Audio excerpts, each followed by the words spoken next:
जो कि बहुत ही कॉमन बीमारी है। हर दिन ओपीडी में हम 5-6 पेशेंट्स ऐसे देखते हैं जिन जो कि गर्दन का दर्द लेके आते हैं, हाथ पैर में कमजोरी लेके आते हैं हमारे ओपीडी में। तो काफी लोगों का बहुत सवाल होता है इस सर्वाइकल स्पॉन्डिलाइटिस के ऊपर। तो आज हम लोग जानेंगे इसके इसके बारे में। इसके पहले मैं अपने बारे में थोड़ा बताना चाहता हूँ। जैसे कि आप जानते हैं, मैं हूँ डॉक्टर देवारुण विश्वास, मैं एक न्यूरो सर्जन हूँ। मैं इस फील्ड में 4 साल हो गया है मेरा। मैं गोल्ड मेडलिस्ट हूँ neuro surgery exam, final exam में। मैं काफ़ी कॉम्प्लेक्स ब्रेन और स्पाइन, रीढ़ की हड्डी रिलेटेड जो भी बीमारी है उसको मैं ठीक करता हूँ। न्यूरो सर्जन हिसाब से हम लोग बस सर्जरी ही नहीं करते हैं, हम लोग नॉन सर्जिकल या फिर मेडिकल मैनेजमेंट भी हम लोग देते हैं पेशेंट्स को। बहुत सारे पेशेंट्स हमारे पास ओपीडी में ऐसे ही कमर दर्द, गर्दन दर्द, माइग्रेन वगैरह या फिर और दूसरा कॉम्प्लेक्स न्यूरोलॉजिकल डिजीज लेके आते हैं, जो कि हम लोग मेडिकली भी मैनेज करते हैं। जो अगर मेडिकल मैनेजमेंट नहीं होता है तो हम लोग फिर सर्जिकल मैनेजमेंट का देखते हैं। तो वैसे ही मैं 3-4 साल हो गए मेरे फील्ड में। तो आज हम लोग बात करेंगे सर्वाइकल स्पॉन्डिलाइटिस के ऊपर। तो पहले हमें जानना पड़ेगा सर्वाइकल स्पॉन्डिलाइटिस चीज क्या होती है। तो सर्वाइकल मतलब हमारा गर्दन का जो हिस्सा है उसको हम लोग सर्वाइकल पार्ट बोलते हैं। तो इसी हमारा मेरा कर्सर को देख सकते हैं हम लोग, आप लोग, कि यहाँ पे हमारी गर्दन में 7 हड्डियां होती है। जो सफेद पार्ट दिख रहा है वो एक्चुअली हड्डियां हैं। तो हमारे पास 7 ऐसे हड्डियां होती हैं। इसके बीच में, दोनों हड्डियों के बीच में जेली जैसा तत्व रहता है, जो कि कुशन प्रोवाइड करते हैं ये हड्डियों को। तो ताकि हम जो मूवमेंट होता है, जो हम लोग गर्दन हिलाते हैं, वो सब सुविधाएं ये इसके लिए ही होती है। जेली जो चीज होता है ना, इसके लिए ही हम लोग अपने गर्दन को हिला सकते हैं, गर्दन को मरोड़ सकते हैं, घुमा सकते हैं, फ्लेक्सिबिलिटी मिलता है हमें। तो अभी आप लोग देख सकते हैं एकदम राइट साइड में कॉर्नर में कि यहाँ पे एक हेल्दी स्पाइन है ये। तो जैसे जैसे नॉर्मल आदमी हो, जो नॉर्मल इंसान होता है, तो उनका ही ऐसा स्पाइन होता है गर्दन में। ठीक है। तो यहाँ पे 7 हड्डियां होती हैं, बीच में जली जैसा होता है, और साइड से हम जो जैसे ऐसे नसें निकल रही हैं आप देख रहे हैं। तो ये गर्दन की नसें होती है जो हमारी हाथों को और पैरों को सप्लाई करते हैं। हम हाथ पैर हिला सकते हैं इसी इन्हीं नसों के लिए। अभी देखिए, ये डिजेनरेटिंग स्पाइन है, मतलब जो खराब हो चुका स्पाइन है। तो खराब हो चुके स्पाइन में देखिए वो जेली जैसा जो आप दिख रहे थे हेल्दी स्पाइन में, जो स्वस्थ अच्छा स्पाइन था, वो देखिए कम हो चुका है यहाँ पे। यहाँ पे हड्डियां बढ़ चुकी हैं, टेढ़ी मेढ़ी है हड्डियां। तो यही चीजें एक साथ मिलके क्या करता है कि ये जो स्पाइन नर्व्स जो जा रहे हैं, नसें जो निकल रही हैं, इनको इन पे दबाव क्रिएट करती हैं। जिनके लिए हाथों में, गर्दन में दर्द होता है, हाथों में मुंगिया आती है या झंझनाहट आती है, पैर हिलने लगते हैं, पैर में बैलेंस जाता रहता है। तो यही आज हम लोग जानेंगे कि ये क्यों होता है। तो इसी चीज को हम लोग सर्वाइकल स्पॉन्डिलाइटिस बोलते हैं। जो गर्दन में जो यही प्रॉब्लम्स जो होते हैं, जो ये डिजेनरेटिंग स्पाइन में दिख रहा है, यही चीजों को हम लोग सर्वाइकल स्पॉन्डिलाइसिस बोलते हैं। तो हम लोग क्यों, क्या होता है, क्यों होता है, हम लोग अभी धीरे धीरे जानेंगे। तो जनरली क्या होता है कि जितना हमारा उम्र बढ़ते रहते हैं, जैसे अभी 40 साल के बाद, 40, 50, 60 साल के बाद जो भी उम्र बढ़ती रहती है हमारा, तो ये एज रिलेटेड कॉम्प्लिकेशन होता है ये।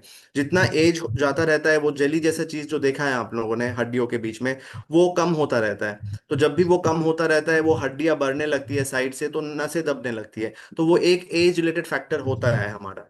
तो age related wear and tear हम लोग बोलते हैं, जो कि होता है हड्डियों में। उसके लिए नसों में दबाव क्रिएट होती है, नर्व कंप्रेशन होता है। और ये एक क्रॉनिक कंडीशन है, मतलब ये एक लॉन्ग प्रोसेस है, बहुत लंबा प्रोसेस है। ये कभी ऐसे नहीं होता कि 1-2 दिन में ही सर्वाइकल स्पॉन्डिलिसिस हो गया पेशेंट्स को। ऐसा नहीं होता है। वो बहुत ही लंबा प्रोसेस है, कई साल लग जाती है ये प्रोसेस में। मतलब अभी देखिए, एक आदमी का अगर उम्र 30 साल हुआ, तो वो 30 साल से ही उसका प्रोसेस ऑलरेडी सर्वाइकल स्पॉन्डिलाइसिस का चालू हो जाएगा। ये जो हड्डियां बढ़ना या ये जली जैसा वो कम होना, तो वो बढ़ने लगता है। डिस्क हम लोग बोलते हैं वो जेली को। तो वो डिस्क कम होना या फिर हड्डियां बढ़ना, वो 30 साल से ही चालू हो जाती है, लेकिन उनको पता नहीं चलता है। वो जितना उम्र बढ़ता रहता है, 60 साल की उम्र में दर्द चालू होता है। ठीक है। तो वैसा एक क्रॉनिक कंडीशन होता है सर्वाइकल स्पॉन्डिलाइसिस। तो वो हमें जितना जल्दी हो सके ट्रीटमेंट करना उतना बेटर होता है ऐसे केसेस में। तो किस लिए, किसके कारण होती है सर्वाइकल स्पॉन्डिलोसिस? ये एक तो एज रिलेटेड कारण है जो मैंने बताया है ऑलरेडी, ये हम लोग रोक नहीं पाएंगे। ये जेनेटिक कॉज है। ये फैमिली जैसे अपने परिवार में अगर मम्मी पापा का हुआ, किसी का रहा, तो हाई चांस होता है कि बच्चों को भी हो सर्वाइकल स्पॉन्डिलोसिस। वो एज रिलेटेड डिजेनरेटिव चेंज है, तो हम लोग वो बदल नहीं सकते हैं। दूसरा है कि अभी हम मेरे पास दो टाइप के लोग बहुत आते हैं। एक तो है जो लेबरर लोग होते हैं, जो बहुत भारी चीज उठाते हैं सर पे। तो बहुत भारी चीज मतलब दिन में 8-9 घंटे काम करते हैं ऐसे भारी चीज उठा के सर के ऊपर। तो उसके कारण भी क्या होता है कि कई साल लग जाती है ये चेंजेस आने में, लेकिन उनको उनको बहुत मतलब चांस होता है कि सर्वाइकल स्पॉन्डिलोसिस होने का। वो जितना भारी वजन उठाओगे आप, तो वो डिस्क वो दबता रहता है, और वो डिस्क वो सिकुड़ने का चांसेस ज्यादा रहता है ऐसे चांस केसेस में। दूसरे टाइप ऑफ कैटेगरी जो आते हैं हमारे की कॉरपोरेट जो काम करते हैं, बहुत टाइम वो लोग कंप्यूटर के सामने बैठे रहते हैं। आजकल बच्चों में मोबाइल गेम्स खेलने का बहुत वो चालू है। तो वो मोबाइल लेके नीचे झुक के बैठे रहते हैं, सर नीचे करके बैठे रहते हैं। तो जितना जैसे गर्दन नीचे करके झुक के बैठे रहते हैं, उतना ही हमारे गर्दन में दबाव प्रेशर आता है, जिसके कारण हड्डियां और जो लिगामेंट्स है या फिर डिस्क है, वो सब का वो डिफॉर्मेशन आता रहता है। ये पॉपुलेशन भी बहुत रिस्क है उनको सर्वाइकल स्पॉन्डिलोसिस होने का। तो यही है रिपीटेटिव, मैंने लिखा है जॉब जॉब एक्टिविटीज होता है, हैवी लोड वर्कर होता है, ऑकवर्ड पोजीशनिंग जो कि बोला है, मोबाइल गेम्स और कंप्यूटर में बैठे रहना बहुत टाइम। ऐसे केसेस में रिस्क होता है सर्वाइकल स्पॉन्डिलोसिस फ्यूचर में आने का ऐसे पेशेंट्स को। यही मैं आपको फोटो में दिखाना चाहता हूँ कि ये जो देख रहे हैं वो डिस्क निकल रहा है साइड से। ये मेरे कर्सर को देखिए, ये जो डिस्क है वो ग्रे कलर का होता है, तो वो डिस्क निकल रहा है बाहर से, और ये नसें इधर दब रही है। तो इसी कारण जो पेशेंट कंप्लेन करते हैं कि गर्दन में दर्द हो रहा है, हाथ पैर में दर्द हो रहा है, तो इसी कारण होता है ऐसे। तो पेशेंट्स को मतलब क्या मतलब आपका रिस्क वार्निंग साइंस क्या होना चाहिए? मतलब क्या पेशेंट्स क्या कंप्लेन लेके आएंगे, या फिर पेशेंट्स को ही कैसे समझ समझ में आएगा कि उनको सर्वाइकल स्पॉन्डिलोसिस हो सकता है? तो मैं बोल रहा हूँ हो सकता है, क्योंकि बहुत कारण है गर्दन दर्द करने का, लेकिन एक कारण है सर्वाइकल स्पॉन्डिलोसिस, जबकि जो होने से आपको तुरंत न्यूरोसर्जन के पास आना आना है। तो ये वार्निंग साइंस मैंने लिखा है कि परसिस्टेंट नेक पेन, स्टिफनेस, बहुत टाइम तक पेन है गर्दन में, गर्दन एकदम हिला नहीं सकते आप, स्टिफ हो गया है गर्दन। वो हो सकता है हाथों में झंझनाहट है, हाथ हाथ आपको फील नहीं कर पा रहे, चीजें उठा नहीं पा रहे हाथ से। सर में दर्द हो रहा है जो कि नीचे वाला सर में, नीचे वाले मतलब ऊपर नहीं जाता है दर्द, गर्दन के बाजू में जो नीचे एकदम सर होता है, पिछला वाला हिस्सा सर का, वहां पे दर्द होगा आपको, कांस्टेंट दर्द रहेगा। बैलेंस जाएगा आपको, चलते चलते आप ऐसे हिलोगे, आप पहले जिस रास्ते से चल सकते थे उस रास्ते से अभी नहीं चल पाओगे, एक साइड में ज्यादा गिरोगे आप। ठीक है, अंधेरे में चलने से डर लगेगा आपको। तो ऐसा अगर आपको सिम्टम्स आता है कभी, तो आपको तुरंत न्यूरोसर्जन के पास कंसल्ट करना पड़ेगा। यही मैं आपको ग्राफ में दिखाना चाहता हूँ कि जैसे 20 साल की उम्र हो, 40 साल, 60 साल, 80 साल, 90 साल, तो ऐसे देखिए कि जितना उम्र बढ़ रहा है, उतना ही हमारा केसेस, जितना भी पेशेंट का जो नंबर ऑफ पेशेंट्स वो सर्वाइकल स्पॉन्डिलोसिस का वो बढ़ रहे हैं। अभी देखिए 80 साल की उम्र में और 60 साल की उम्र में मैक्सिमम पेशेंट आते हैं हमारे सर्वाइकल स्पॉन्डिलोसिस का।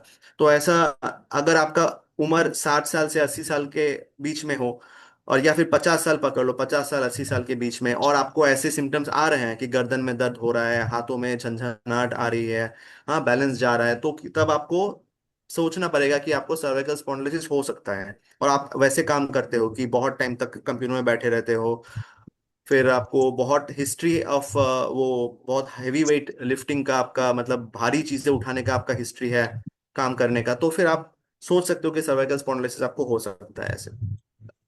तो आपको जब न्यूरोसर्जन के पास आओगे, तो हम लोग आपको क्या कैसे मतलब आपको मतलब डायग्नोसिस हम लोग कैसे निकालते हैं? पहले हम लोग एक्सरे बोलेंगे आपको। कोई भी पेशेंट आता है तो हम लोग एक्सरे बताते हैं कि आप एक्सरे करवाओ एक। तो एक्सरे में हम लोगों को दिखेगा कि नसें दब रही है, या फिर आपका जो दो हड्डियों के बीच में जो गैप है वो कम हो चुका है। तो वो हमें दिखेगा एक्सरे करने के बाद। तो आफ्टर एक्सरे, एक्सरे करने के बाद हमें अगर लगता है कि ऐसे पेशेंट को ट्रीटमेंट की ज़रूरत है, कि अगर मेडिकल मैनेजमेंट हो या फिर आप सर्जिकल मैनेजमेंट कुछ भी बताएं, तो अगर आपको ज़रूरत है तो हम लोग एमआरआई करने के लिए बोलते हैं। तो अभी जो आप अच्छा। फोटो देख रहे हो साइड में, वो एमआरआई की है। तो एमआरआई एक्चुअली एक बहुत ही सही इन्वेस्टिगेशन है, वो सर्वाइकल स्पॉन्डिलोसिस पकड़ने के लिए। तो हम लोग वहां पे देख सकते हैं कि किस जगह पे आपकी नसें दब रही है, कितने ग्रेड में दब रही है, ज्यादा दब रही है, कम दब रही है, या फिर और कुछ दूसरे कारण, मतलब ट्यूमर वगैरह या फिर और कुछ कारण दब रही है कि नहीं, वो हम लोग पता कर सकते हैं एमआरआई से। तो एमआरआई के बाद ही हम लोग डिसीजन ले पाते हैं कि आपको दवाई से ट्रीटमेंट देंगे या फिर आपको ऑपरेशन की जरूरत है। तो अगर हम लोग अगर देखते हैं कि मतलब पेशेंट की नसें कम दब रही है, तो हम लोग दवाई से ही उसका पहला इलाज चालू करते हैं। तो दवाई जैसे पेन किलर देते हैं हम लोग जैसे गर्दन बहुत ही स्टिफ हो जाता है, हिलता नहीं है सर्वाइकल स्पॉन्डिलोसिस में पेशेंट्स की। तो हम लोग क्या करते हैं कि मसल रिलैक्सेंट देते हैं वहां पे पेशेंट्स को। तो दर्द का दवाई हुआ, मसल रिलैक्सेंट हुआ, और नसों को ताकत देने वाली दवाई देते हैं हम लोग, जैसे नसें फिर से वो सेम फंक्शन करना चालू कर देता है पहले जैसे। तो फिर उसके बाद दवाई के बाद हम लोग फिजियोथेरेपी के लिए बताते हैं पेशेंट को। तो फिजियोथेरेपिस्ट के पास हम लोग भेजते हैं, जो कि हम लोगों को, उन लोगों को, पेशेंट्स को काफी सारे एक्सरसाइजेस बता देते हैं। तो ताकि वो नसें को का स्ट्रेंथ अच्छा हो, और जो पीछे जो गर्दन की जो मसल्स है वो स्ट्रेंथ अच्छा हो। तो वैसे फिजियोथेरेपी हम लोग बताते हैं पेशेंट्स को। और अगर बहुत दर्द हो रहा है पेशेंट्स को, तो हम लोग आइस थेरेपी भी देने बोलते हैं वैसे पेशेंट्स को। और हम लोग क्या बोलते हैं कि आपका जो मॉनिटर, जो जैसे कंप्यूटर यूज करते हैं, तो ज्यादा झुकाने का नहीं है। आपका जो लैपटॉप का जो स्क्रीन है, कंप्यूटर का स्क्रीन है, वो आपके आंखों के लेवल पे होना चाहिए। ठीक है, ज्यादा झुक के काम करना नहीं है कब किसी को। फिर मोबाइल फोन ज्यादा टाइम तक देखना नहीं है। अगर देखते भी हो तो फिर झुका के, गर्दन झुका के कभी देखना नहीं है मोबाइल फोन्स, ठीक है। और ब्रेक लेना है बीच बीच में। जैसे लंबा टाइम तक कोई काम कर रहा है, 8-9 घंटा काम लगातार काम कर रहा है बिना ब्रेक के, वैसा नहीं होना चाहिए। बीच बीच में आधे घंटे का ब्रेक लेना चाहिए, कंप्यूटर में बहुत टाइम तक हो तो आप। और हम लोग क्या करते हैं कि नेक सपोर्ट देते हैं, ऐसा कॉलर मिलता है, सॉफ्ट सर्वाइकल कॉलर बोलते हैं हम लोग। तो वैसे पेशेंट्स को हम लोग पहनने बोलते हैं एटलीस्ट 1 महीना, ताकि वो जो नसें दब रही है ना, तो उनका वो थोड़ा हड्डियों में गैप ज्यादा हो जाए। थोड़ा थोड़ा गर्दन खींचेगा तो हड्डियों में गैप बढ़ जाता है, तो नसों में दबाव कम होती है। तो इसीलिए हम लोग एक सर्वाइकल कॉलर भी बोलते हैं ऐसे पेशेंट्स को। लास्ट जो ऑप्शन होता है हमारा, वो है ऑपरेशन वाला मेथड।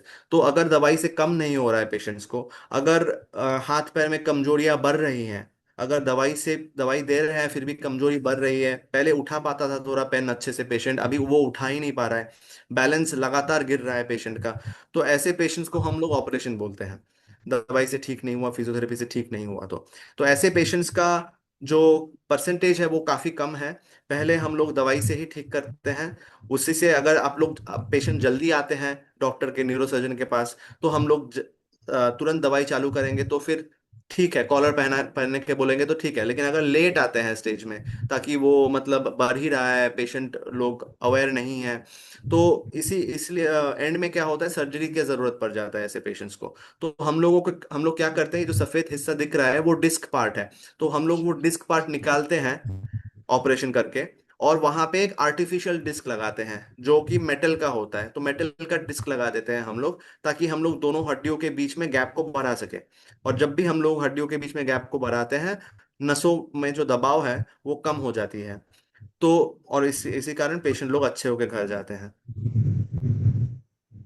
तो यही है मैनेजमेंट और सर्वाइकल स्पॉन्डिलोसिस के ऊपर मेरा टॉक। तो आप लोगों के पास कुछ भी क्वेरी है, कुछ भी डाउट है, तो हमें मुझे पूछ सकते हैं आप लोग। Okay sir, thank you so much sir. और सभी हेल्थ पार्टनर से रिक्वेस्ट है, एक एक करके सर से क्वेश्चन पूछ सकते हैं।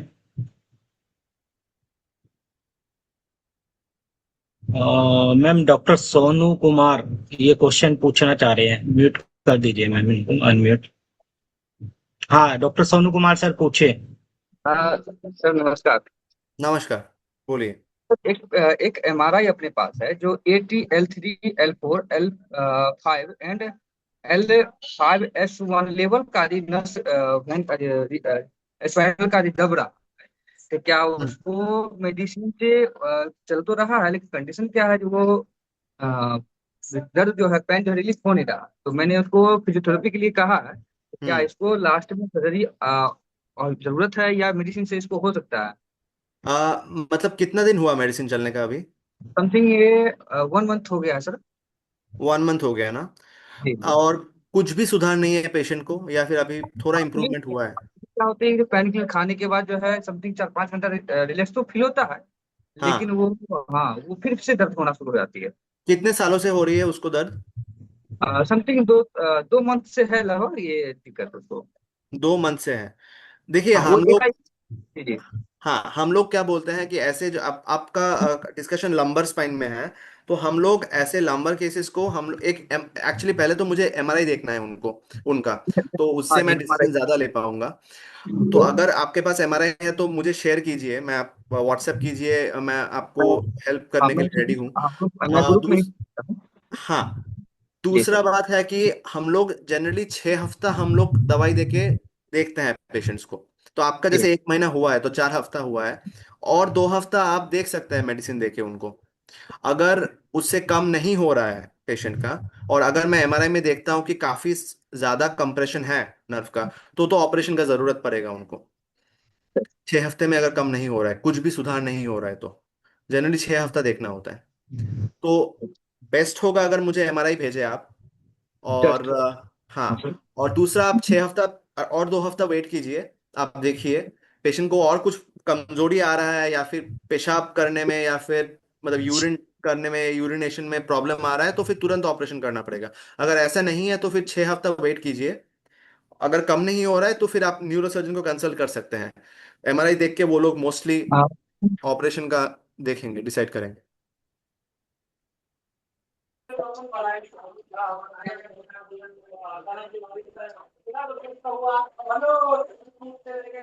और क्वेश्चन है सर आपके डॉक्टर सोनू कुमार सर? जी सर, मैं भेज रहा हूँ, एक minute, just okay. Doctor Amit ji, आप कुछ क्वेश्चन पूछना चाहते हैं? अनम्यूट किया है आपने अपने आप को। नहीं नहीं। जी। Sir, actually I want to ask one question. हाँ please. Sir, autogenic vertigo send और कर रहा हूँ। टीनिटस, हाँ, टीनिटस और ऑटोजेनिक वर्टाइगो क्या सर्वाइकल स्पॉन्डिलाइसिस की वजह से हो सकता है सर? हो सकता है, हो सकता है, जरूर हो सकता है। देखिए टिनिटस हम लोगों को कम मतलब वो आता है, मतलब उसमें आता है सर्वाइकल स्पॉन्डिलोसिस में रिलेशन। लेकिन वर्टाइगो बहुत कॉमन है ऐसे केसेस में, क्योंकि जो मतलब जो ब्लड सप्लाई भी जाती है ना दिमाग में, तो वो भी गर्दन से होके ही जाती है। तो सर्वाइकल स्पॉन्डिलोसिस में भी क्या होता है, नस बहुत क्लोज रिलेशन होता है लोअर वर्टिब्रल, मतलब लोअर अपर स्पाइन में। तो इसीलिए वो वर्टाइगो होने का चांसेस बहुत ज्यादा है। पेशेंट डिजीनेस लेके भी आता है सर्वाइकल स्पॉन्डिलोसिस का। तो अगर ऐसा कुछ सर घूमने का वर्टाइगो वगैरह भी आता है, तो हम लोगों को वो रूल आउट करना पड़ता है। वर्टाइगो का बहुत कारण होता है, एक तो सर्वाइकल स्पॉन्डिलोसिस हो सकता है। दूसरा हम लोग ईएनटी भी हम लोग कंसल्ट करना पड़ेगा, क्योंकि कानों में भी प्रॉब्लम होने से भी वर्टाइगो होता है। तो बहुत रीजंस है वर्टाइगो का, but one of the causes vertigo का डेफिनेटली सर्वाइकल स्पॉन्डिलोसिस हो सकता है पेशेंट्स को। ओके। सर मैंने सेंड कर दिया हूँ। एंड सेंड कर दिए सर फाइल? एक 1 सेकंड।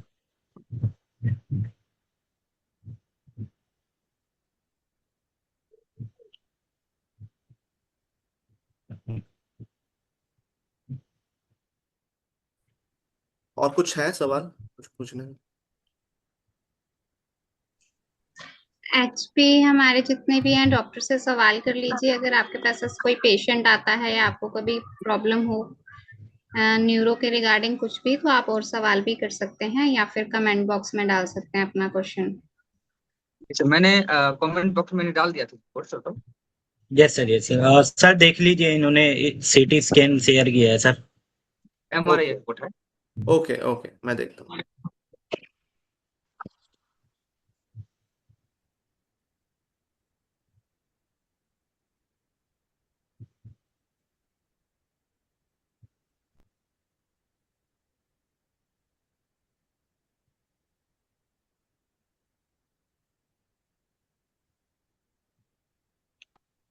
हम्म।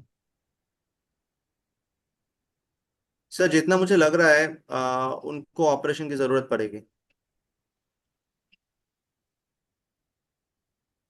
स्पाइनल कनाल का डायमीटर काफी छोटा है, L2 L3 में 10 mm है। तो ऐसे केसेस में हम लोग ऑपरेशन का ही सलाह देते हैं पेशेंट्स को। हेलो। हेलो। सर मेरा भाई क्वेश्चन ये है कि मेरा क्वेश्चन ये है कि जैसे पैरों में जैसे सुन्नपन रहता है और जलन सी होती है, हाँ हाँ। तो सर उसमें भी मतलब न्यूरो से संबंधित दिक्कत की वजह से होता है या सर और किस वजह से होता है सर? देखिए, पैरों में जो झंझनाहट वगैरह होती है तो वो बहुत कारण है। पहले तो रीजन आपको पता होना चाहिए कि पैरों में बहुत सारी छोटी नसें हैं। तो वो खराब होने के कारण ही ऐसा झंझनाहट वगैरह वो सब होती है पैरों में। तो वो नसें, जो छोटी नसें होती है ना, वो खराब क्यों होती है? बहुत सारे रीजंस है। एक तो आपका सबसे कॉमन, जो कि इंडिया में जो कैपिटल बोलते हैं, डायबिटीज कैपिटल है, तो वो डायबिटीज के लिए होती है ऐसे केसेस में। तो दूसरा बात है हमारा जो अभी जो उन्होंने बोला, लंबर स्पाइन के लिए भी होता है। जो पीठ की जो नसें, पीठ की जो पूरी रीढ़ की हड्डी में जितने भी नसें निकलती है, कि कौन से भी लेवल पे हो, सर्वाइकल में हो या फिर लंबर में हो या फिर आपको थोरैसिक में हो, कोई भी, हाँ, पैरों में झंझनाहट वगैरह हो सकती है उस उनके प्रॉब्लम के लिए। तो जनरली आपको एक न्यूरोलॉजिस्ट या न्यूरोसर्जन को कंसल्ट करना पड़ेगा ऐसे। पहले तो आपको डायबिटीज रूल आउट करना पड़ेगा। पेशेंट अगर डायबिटिक हुआ, अगर एकदम ही कंट्रोल में नहीं है डायबिटीज, तो डायबिटीज कंट्रोल करना पड़ेगा पहले आपको। वो आपका फर्स्ट ट्रीटमेंट का वो होना चाहिए। तो अगर वो डायबिटिक नहीं है, अगर शुगर वगैरह सब नॉर्मल है उनका, तो आपको कोई भी न्यूरोसर्जन या न्यूरोलॉजिस्ट के पास रेफर करना है पेशेंट को। क्योंकि उनका सर्वाइकल में प्रॉब्लम हो सकता है या लंबर में प्रॉब्लम हो सकता है ऐसे पेशेंट्स को। सर जैसे पेशेंट का A1C वगैरह कराया था वो नॉर्मल आया था सर, और मतलब उनको जैसे बर्निंग की शिकायत लगती रहती है, मतलब तलवों में कि मतलब बर्निंग हो रही है। बर्निंग हो रही है और डायबिटिक नहीं है वो। डायबिटिक नहीं है सर। तो आपको एक्चुअली एक सर्वाइकल स्पाइन का एक्सरे या MRI करवाना पड़ेगा उनको। ठीक है सर। आप वो रेफर कर सकते हैं, मतलब वो बोल सकते हैं उनको। जी sir. Hmm. Thank you sir. Hmm. Okay sir, thank you. और डॉक्टर सोनू सर, आप वेबिनार के बाद एक बार सर से बात कीजिए, मैं आपको कनेक्ट करवाता हूँ सर के साथ। और नेक्स्ट क्वेश्चन प्लीज। और कोई जी हमारे सर। हेल्थ पार्टनर सर से क्वेश्चन पूछना चाहते हैं, पूछिए। जी सर। जी सर। Hello sir. हेलो। जी सर, प्रणाम सर। हाँ, नमस्ते। जैसे सर, जे पेशेंट आते हैं हमारे पास में, जैसे ऑल एज लमसम 40 ईयर होगा सर। जैसे हम्म। हाथ बोलते हैं, पूरा हाथ बहुत लगते हैं, और कभी कभी बोलते हैं, दूसरा पेशेंट बोलते हैं मेरा पाँव पूरा बहुत लगते हैं। उसका सर रीजन क्या हो सकता है सर? हाथ क्या करते हैं बोलो, हाथ में? वो बिल्कुल बहुत हाथ टाइप का बोलते हैं, जिसको सुन्नापन बोलते हैं सर। हाँ जी जी, मुझे सुनाई नहीं दे रहा है आपका, मतलब हाथ में दर्द होता है बोल रहे हो? जी नहीं सर, हाथ में दर्द नहीं, हाथ जैसे होता है भूत, एक तरफ का भूत बोलते हैं, सुन्नापन। सूनापन कहीं होता है। चींटी भी ठीक काटते हैं। ठीक ठीक जी ठीक। जी जी। कोई तरह का सूनापन दिक्कत होता है। नहीं जी जी। हाँ, तो डेफिनेटली जैसे मैं आप बताया है, आपका पेशेंट का एज को देखना पड़ेगा पहले। जी अगर जी जी। 40 साल, जी जी। हाँ, 40 साल से ऊपर हुआ तो आपको एक्सरे, सर्वाइकल स्पाइन उनको बताना पड़ेगा करने के लिए। और एक्सरे में अगर कोई भी दिखे कि कहीं से भी बोन्स, ऑस्टियोफाइट्स या फिर जो भी हड्डियां बढ़ चुकी है, या फिर डिस्क स्पेस जो बोला मैंने वो कम हो चुकी है, एक्सरे में पता चलता है। या फिर दूसरा बात होता है कि एक्सरे का जो सर्वाइकल जो एक्सरे होता है, वो आपको देखना पड़ेगा कि वहां पे जो एक कर्वेचर होता है, बेंड होता है वो जी सर्वाइकल स्पाइन का, जी वो है या नहीं। जनरली ऐसे सर्वाइकल स्पॉन्डिलोसिस में ऐसा स्ट्रेट हो जाता है स्पाइन। तो जी वो देखना पड़ेगा। अगर कुछ भी लगे ऐसा आपको, तो वो आपको डिटेक्ट करना पड़ेगा कि सर्वाइकल स्पॉन्डिलोसिस ही है। उनको MRI करने के लिए बोलना है और न्यूरोसर्जन के पास भेजना है। जी सर। ठीक है। Thank you sir. Anupam sir, आप पूछिए क्वेश्चन।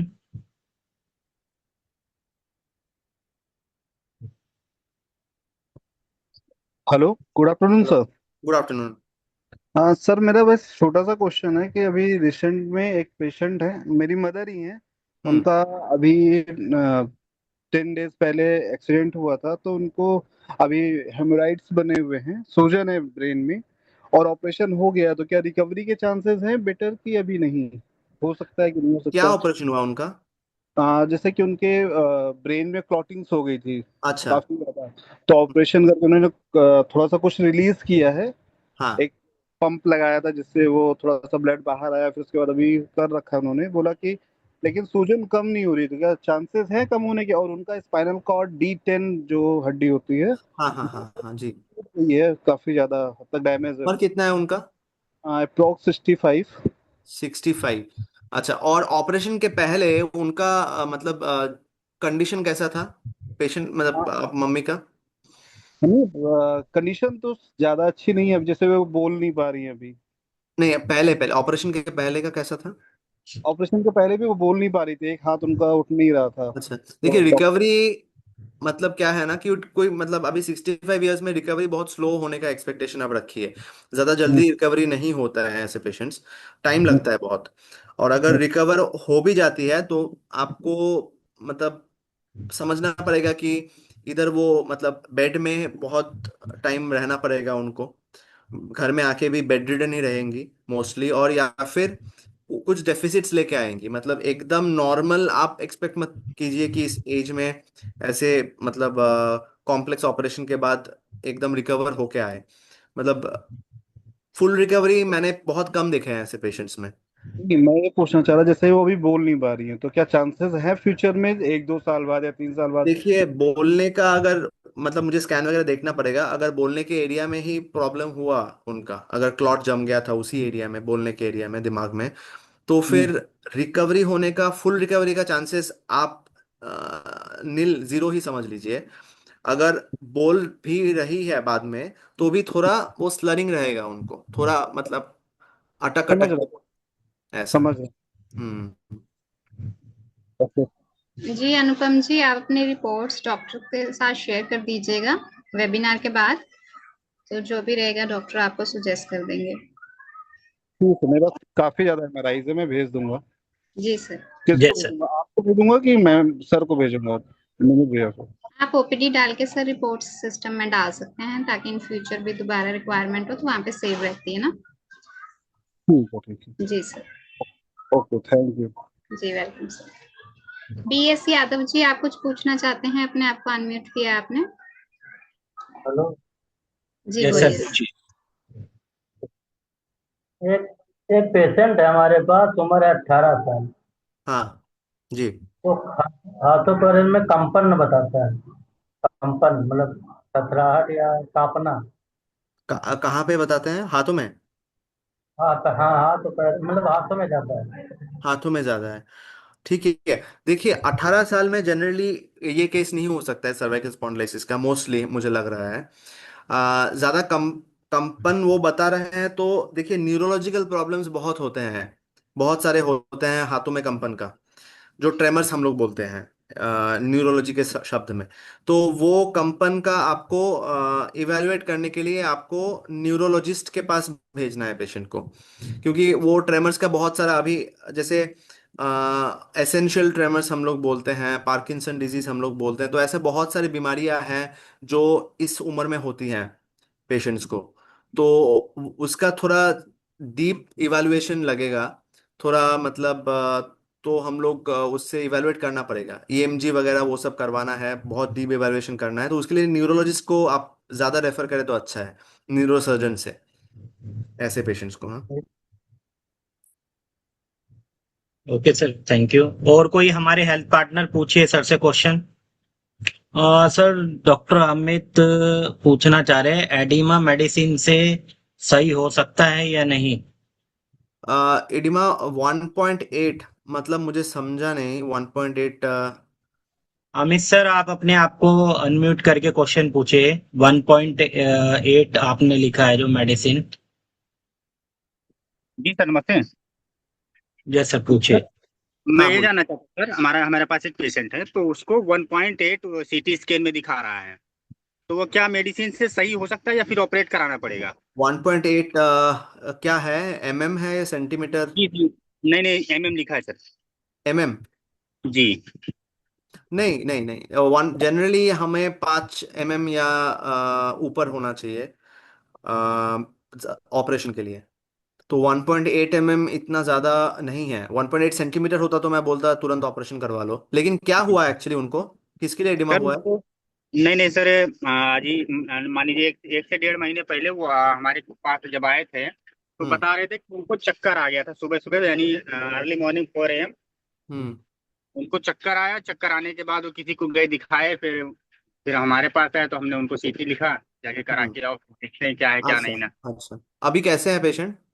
अब तो सही है सर। अभी जरूरत बस नहीं है, उनको, 1.8 mm में जरूरत नहीं पड़ेगा ऑपरेशन का, दवाई से ही ठीक हो जाएगा। Thank you. हाँ। Okay, doctor BP Gupta sir पूछिए आप क्वेश्चन। माइक पर क्लिक कीजिए सर आप, doctor BP Gupta. Yes sir, पूछिए। Yes sir.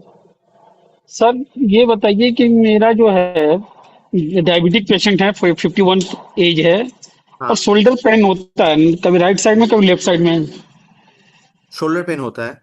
वो या पेशेंट जनरली मतलब उम्र कितना है? 51। 51। अच्छा। और शोल्डर पेन मतलब क्या, मतलब हाथ उठा ही नहीं पाते हैं ऊपर या? नहीं नहीं, उठ जाता है सर, हाथ उठ जाता है, मेरा तो उठ जाता है, बट पेन होता है राइट, राइट कभी लेफ्ट कभी ऐसा होता है। कभी राइट कभी लेफ्ट। अच्छा, कितने टाइम से हो रहा है ऐसा? Near about 2 months, near about. 2 months. अच्छा, और कुछ यस। दवाई वगैरह कुछ चालू है उनको, ऐसा कुछ है? डायबिटीज कंट्रोल में है? डायबिटीज का मेडिसिन चल रहा है, बट अभी कंट्रोल में है, नियर अबाउट देखिए 220 है एक्चुअली, अभी। हाँ, तो वो क्या होता है ना, डायबिटीज लोगों का फ्रोजन शोल्डर भी बहुत कॉमन होता है ऐसे चीजों में। तो फ्रोजन शोल्डर होता है या दर्द का वो जो प्रॉब्लम होता है, तो मैं सजेस्ट करूंगा पहले उनको एक सर्वाइकल स्पाइन एक्सरे बता के एक ऑर्थोपेडिक्स को भी रेफर कीजिए आप। ऑर्थोपेडिक्स का भी एक बार दिखाना पड़ेगा उनको। एक एक्सरे ठीक है सर। एक्सरे करवा दीजिए सर्वाइकल स्पाइन का। अगर कुछ प्रॉब्लम हुआ तो फिर मतलब अबनॉर्मलिटी आया तो फिर मुझे दिखा देना। या फिर एक दूसरा एक ऑर्थोपेडिक्स को भी दिखा दो आप। वो फ्रोजन शोल्डर वो सब रूल आउट करना पड़ेगा उनका, ऐसे पेशेंट को ना। तो सर्वाइकल का कराना है, एपी, हाँ, नेक एपीलेटरल कराना है। एपीलैटरल करवाना है, हाँ जी। ओ ठीक है सर। ओके सर, मुझे ही थैंक यू। है और ओ, हाँ, आपको है? हाँ मेरे को ही है सर। अच्छा अच्छा अच्छा, तो आप एक सर्वाइकल एक्सरे एपी लैटरल करवा दीजिए। मुझे भेजिए आपका एक्सरे, मैं देख लूंगा। बाकी हाथों में ऐसा झंझनाहट वगैरह ऐसा होती है हाथों में, नहीं ऐसा ऐसा कुछ? कुछ नहीं है, नहीं ऐसा कुछ नहीं है। सोने का तरीका थोड़ा मतलब ऐसा है क्या, एक साइड होके सोते हो क्या आप? लगभग। हम्म। तो सीधा सोने का एक बार ट्राई करो आप। और पिलो ज्यादा ऊंचा मत लो। थोड़ा नरम ना ना पिलो, एकदम पतला वाला पिलो नहीं नहीं नहीं रखना। नहीं सर, मैं बालिश लगाता ही नहीं हूँ, पिलो नहीं बारिश लगा। लगाता हूँ। अच्छा, ठीक ठीक ठीक। चलेगा, तो वैसे ही आप थोड़ा सोने का नियर ट्राई अबाउट। करो। आपको मसल रिलैक्सेंस वगैरह कुछ है, मायोस्पास वगैरह वो सब आप ले सकते हो कुछ दिन। शुगर वगैरह एकदम कंट्रोल में रखो आप। और एक एक्सरे करवा के एक ऑर्थोपेडिक्स को भी दिखा दो आप। पहले एक्सरे करवा ओके लो, सर। एक्सरे मुझे दिखाओ। अगर कुछ दिखता है मुझे तो मैं आपको बताता हूँ, अगर नहीं है तो फिर मैं रेफर करूंगा ऑर्थोपेडिक्स में। पहले ऑर्थोपेडिक्स के पास जाने का जरूरत नहीं है। पहले एक्सरे मुझे दिखा दो आप करके। Okay, thank sir. ओके। और कोई हमारे हेल्थ पार्टनर सर से क्वेश्चन पूछना चाह रहे हैं, पूछिए।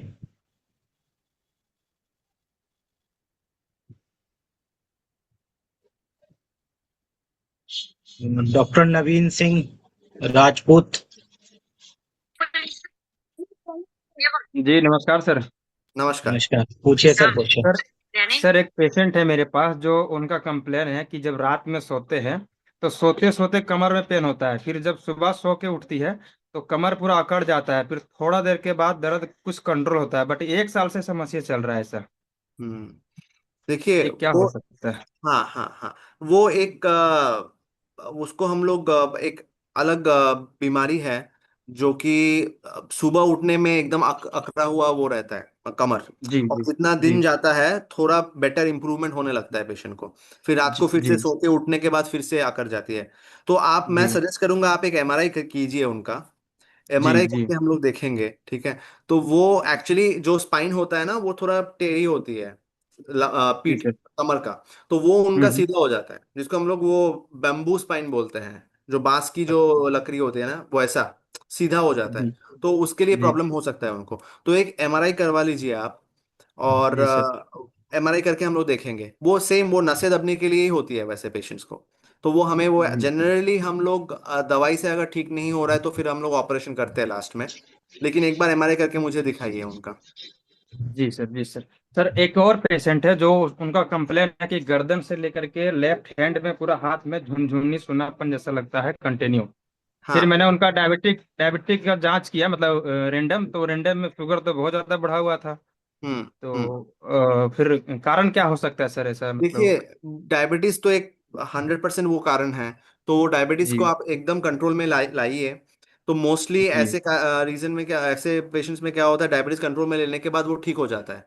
तो उसके जी ऊपर और जरूरत नहीं है, आप डायबिटीज कंट्रोल कीजिए और कुछ नर्व वाले मेडिसिन दीजिए। जैसे वो पेंटानर्व हुआ, या फिर जो भी जियो में जो मिलता है फार्मेसी में, वो जो जी नर्व वाले मेडिसिन वो सब दीजिए, वो उससे मोस्टली करेक्ट हो जाता है। वो विटामिन B12 B6 वाले मेडिसिन वो सब दीजिए, वो जी ठीक हो जी जाएगा पेशेंट मोस्टली। और डायबिटीज कंट्रोल में रखने बोलिए। अगर नहीं हो रहा है उसके बाद जी भी, तो एक एक्सरे करवा लेना।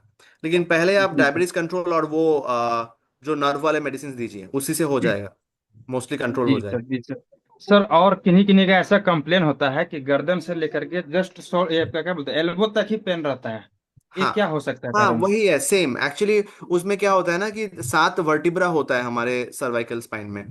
तो एक एक जी लेवल में एक एक चीजें होते हैं। अगर ऊपर के लेवल में हुआ ना तो एल्बो तक ही जी आएगा वो झंझनाहट। अगर वो नीचे तक जाने लगा, जैसे C6 C7 C8, जी उस लेवल पे आने लगा ना कंप्रेशन नर्व में, तो वो जी हाथों में फैलेगा, पूरा हाथों में आएगा, फैलेगा, ऐसे नीचे आएगा। तो जी वो सर। जी ऐसा सर। वो लेवल के ऊपर डिपेंड करता है, वो सर्वाइकल स्पॉन्डिलोसिस के लिए ही है वो सब। जी।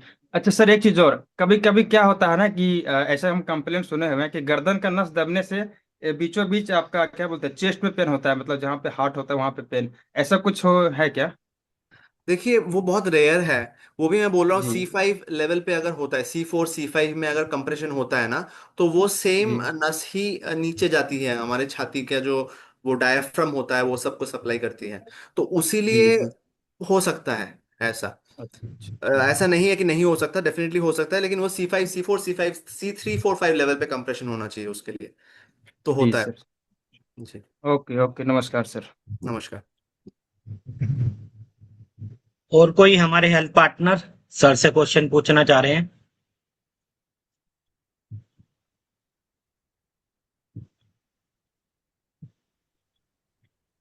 कमलेश गौरव जी, आपने अपने आप को अनम्यूट किया है, कुछ सवाल है तो पूछ लीजिए।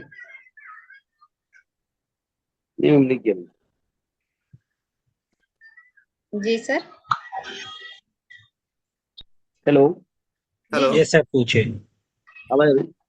हाँ जी, आ आ रही है। रही है सर। स्पॉन्डिलाइटिस के लिए जो प्रॉपर स्थिति है, इसमें तकिया वगैरह का मेजर रोल रहता है सर? क्या लगातार मोबाइल वगैरह चलाने से दिक्कत होती है? हम्म। जी। ऐसी स्थिति में सावधानी कई बार वॉलेट वॉलेट रख लेते हैं, तो इनका भी एक असर पड़ता है सर। जैसे हम कंटिन्यू सिटिंग चेयर रहती है, हाँ हाँ जी। हाँ, बैठे वो बैठे रहते। वॉलेट वॉलेट का बात बोल रहे हो आप? जी जी सर जी। जी जी। हाँ हाँ। तो हम लोग उसी से पैरों की नस जाती है। हम लोग जो पीछे वाला जहाँ पे वॉलेट रखते हैं, उसी जगह से हम लोग का वो पैर की नसें जाती है। तो हेलो, सुनाई दे रही है? यस जी सर। जी सुन पा रहा हूँ हाँ। सर। तो वो वहीं से पैर की नसें जाती है, तो वहां पे क्या होता है, बहुत टाइम तक जब वो नस दबती रहती है ना, तो वो पैरों में भी कमजोरी आने का चांसेस रहता है ऐसा। तो उसको सियाटिका बोलते हैं हम लोग। वो दूसरी चीज है, वो पैरों में सेम चीज ही होती है, लेकिन वो पैरों में होती है। जी। ठीक सर। ठीक सर ठीक। Okay sir thank you. Sir मेरा एक क्वेश्चन है सर, जैसे कि सर्वाइकल स्पॉन्डिलाइसिस या फिर लंबर स्पॉन्डिलाइसिस, ठीक है। जी। कुछ लोग ऐसे होते हैं कि वो वीडियो देख करके एक्सरसाइज स्टार्ट कर लेते हैं, ठीक है। जी। क्या इसमें कि सर्वाइकल स्पॉन्डिलाइसिस में कि डायरेक्ट एक्सरसाइज करना ठीक रहेगा या नहीं, या किस प्रकार की एक्सरसाइज? या सर इसमें एक और क्वेश्चन है कि जैसे कि सर्वाइकल स्पॉन्डिलाइसिस का ही मरीज आ रहा है, तो उसका नेक में पेन तो होगा सर, लेकिन कुछ ऐसे सिम्टम्स क्या होंगे कि जैसे हाथ उठाकर देखेंगे कितना हाथ उठ रहा है, तो ये भी चीजें देखनी पड़ती है सर। नेक हाँ हाँ जी जी जी, देखिए पहली बात तो है कि फिजियोथेरेपी हम लोग बिल्कुल नहीं, अकेले में बिल्कुल नहीं करना चाहिए। ठीक है, हमेशा हमें किसी फिजियोथेरेपिस्ट की सलाह लेके ही करना चाहिए हमें। पहली बात तो ये है। दूसरा बात है कि जो दर्द, आ, मुझे एक बस इमरजेंसी कॉल आ रहा है, मुझे बस 1 मिनट दीजिए मैं। Okay okay. Okay sir, okay, no issue. बिल्कुल सर।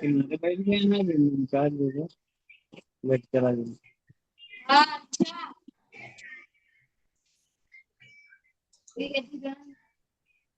इसमें उनके कुछ ये थे भैंस आती।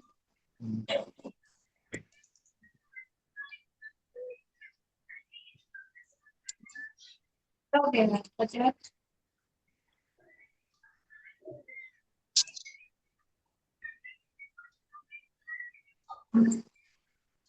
बाकी हमारे एचपी हैं, अगर सवाल पूछना चाहते हैं तो पूछ लीजिए, 5-10 जेके मिनट सिंह, बाद। जेके सिंह सर अभी वेट कर लीजिए, सर आ रहे हैं। एसके सिंह जी का भी क्वेश्चन है, तो आप अपना कमेंट बॉक्स में भी क्वेश्चन लिख सकते हैं। 5-10 मिनट में हम वेबिनार को रैप अप करेंगे, तो आप अपने जो भी सवाल हैं वो या तो कमेंट बॉक्स में डाल दीजिए या फिर हैंड रेज कर लीजिए। और डॉक्टर देबुरन विश्वास हमारे पैनल पे न्यूली ऐड हुए हैं डॉक्टर, और बहुत बेहतरीन तरीके से पेशेंट्स को देख रहे हैं, काफी अच्छे इनके रिजल्ट्स आ रहे हैं। और आपको पता ही है कि न्यूरोलॉजिस्ट कितने एक्सपेंसिव हैं मार्केट में, उसके अकॉर्डिंगली बहुत ही अफोर्डेबल प्राइसेस में डॉक्टर अवेलेबल हैं। तो आप इनको ओपीडी डालें, आपके पास पेशेंट आते हैं तो इनसे आप जो है कंसल्टेशन ले सकते हैं।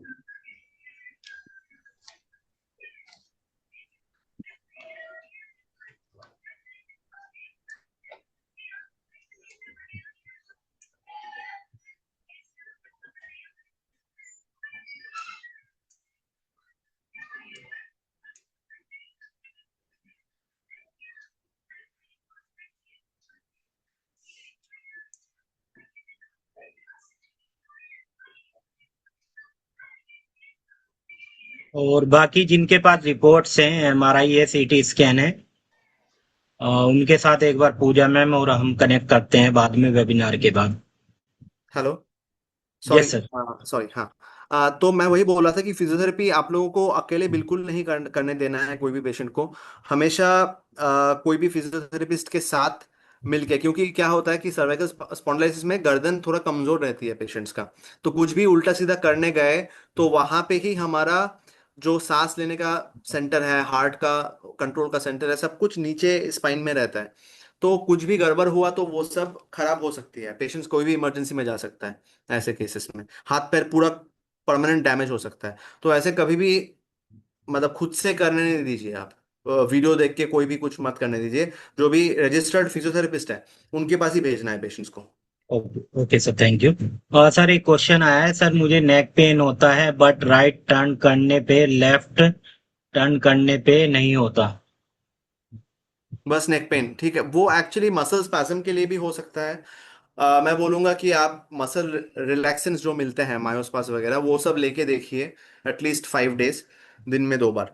तो अगर उससे कम नहीं हो रहा है तो फिर हम लोग देखेंगे एक्सरे करके, क्योंकि और भी देखना पड़ेगा कि नेक से कहाँ पे। हाँ, 1 सेकंड प्लीज।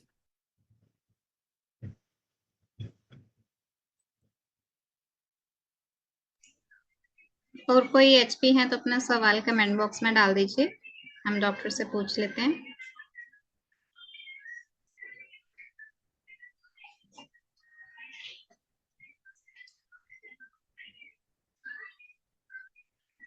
संजय जी, राम सिंह चौहान जी, खुशीपाल जी, कुछ सवाल हैं तो आप पूछ सकते हैं।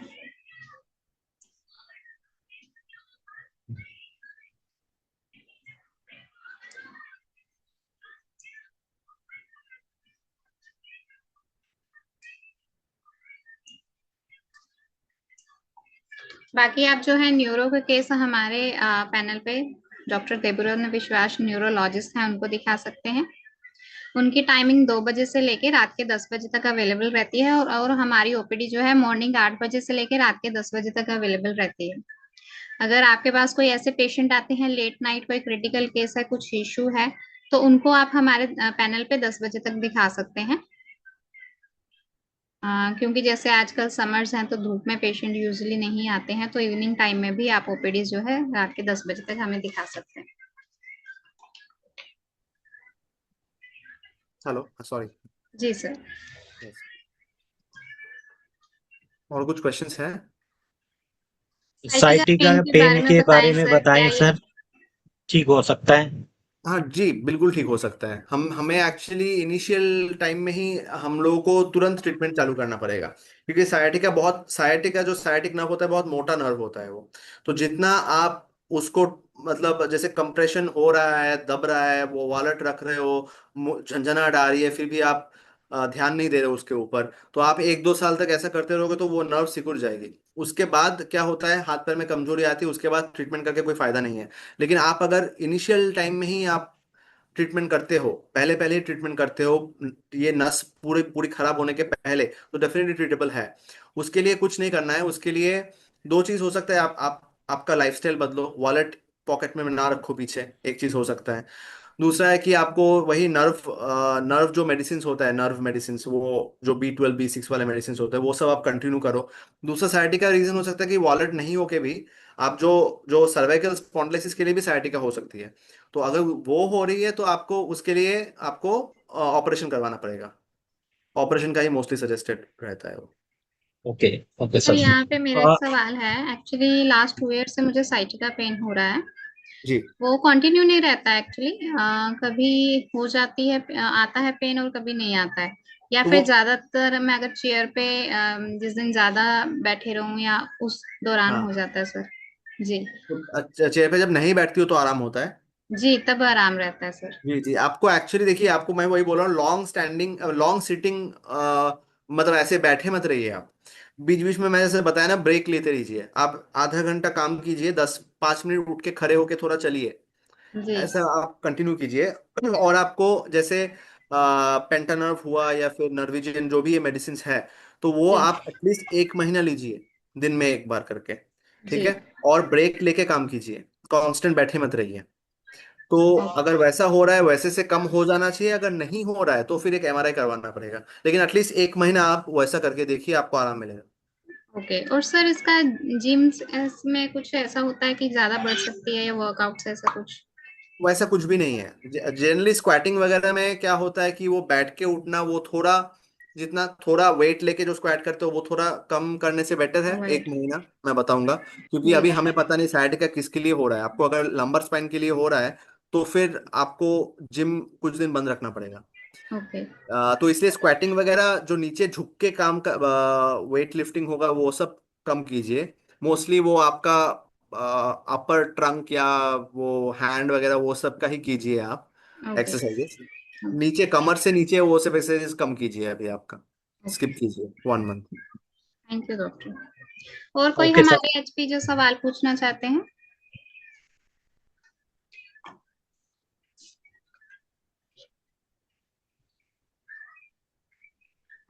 ठीक है निमित सर, लग रहा है अभी सभी एचपी जी के जी। सवाल हो गए हैं। सर बस हमारे हेल्थ पार्टनर को ना आप एक बार ये बता दीजिए कि जैसे सर्वाइकल स्पॉन्डिलाइसिस हो गया, ठीक है, या हम्म। और भी कि कौन कौन सी बीमारी है जिसको आप देख सकते हैं, उसको एक बार थोड़ा सा आप बता दीजिए। जैसे वर्टाइगो हो गया या एपिलेप्सी, सीजर, हम्म। ऐसे कौन कौन सी बीमारी है, एक बार आप बता दीजिए सर।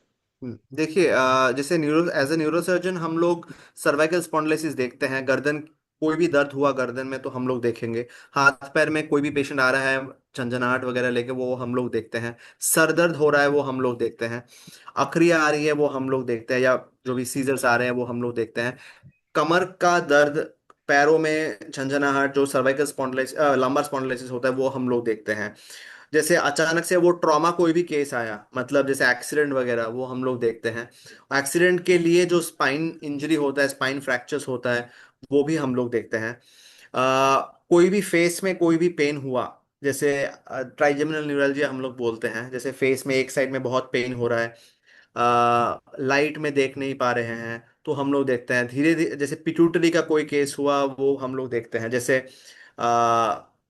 जैसे ग्रोथ नहीं हो रहा है बच्चे का, बच्चा छोटा ही है बहुत टाइम से, हाँ, तो वैसा अगर कोई पेशेंट आया तो धीरे धीरे रोशनी, आंखों की रोशनी जा रही है, लेकिन क्या आंखों के डॉक्टर नॉर्मल बता रहे हैं, लेकिन आंखों की रोशनी धीरे धीरे जा रही है पेशेंट्स को, तो वैसा क्या होता है कि वो ब्रेन ट्यूमर्स का वो लक्षण होता है। तो कोई भी ब्रेन ट्यूमर वगैरह आया तो भी हम लोग, कोई भी ब्रेन ट्यूमर आया तो वो हम लोग देखेंगे, कोई भी स्पाइन का ट्यूमर आया तो वो भी हम लोग देखेंगे। स्पाइन के ट्यूमर के लिए भी हाथ पैर में कमजोरी आ सकती है, तो वो भी हम लोग देखते हैं।